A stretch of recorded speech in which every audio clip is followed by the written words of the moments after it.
এই যে বেগুন, এই বেগুন ক্ষেত সব পুরোটাই পানির নিচে। এই পানি যদি দ্রুত বাইর করা না হয় তাহলে বেগুন সব মরে যাব। সবে মাত্র বেগুন আসছে, গুটি কয়েক বেগুন বেরিয়েছে, কিন্তু এখন সব পানির নিচে। একদিনের বৃষ্টিতে সব পানির নিচে চলে গেছে। কি পরিমাণ ভয়াবহ বৃষ্টি হয়েছে ভাবা যায়। সব সব বেগুন পানির নিচে। এই যে এটা হলো সিম ক্ষেত, মানে বটবটি সিম। যদি একটু দেখাই, আমি কিন্তু সব পানির নিচে চলে গেছে, একদম হাঁটু পানি। এই যে এগুলো কিন্তু হাঁটু পানির নিচে চলে গেছে। এই যে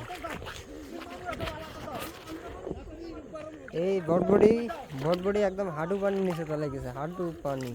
তার মানে এই বটবটির এই পরিমাণ সবজি বলতে গেলে সবজি পুরো শেষ। একদিনের বৃষ্টিতে সবজি শেষ, এক হাঁটু পানি।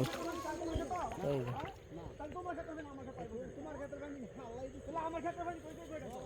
একদম সব হাঁটু পানির ভিতরে চলে গেছে সবজি।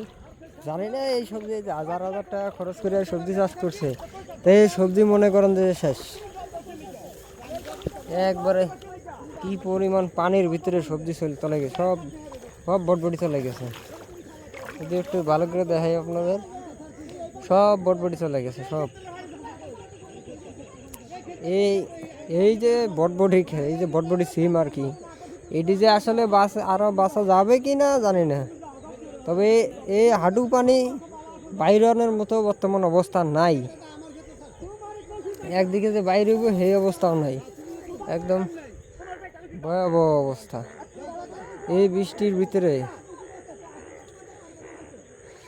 এই পানি যদি সময় মতো সব বাইর করা না যায় তাইলে গাছ এগুলো একটাও টিকবে না, কারণ এত পানির ভিতরে টিকে থাকতে পারবে না।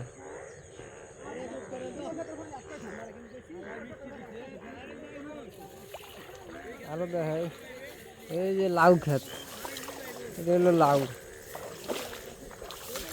এই সব জায়গায় হাঁটু পানি, সব চলে গেছে সব।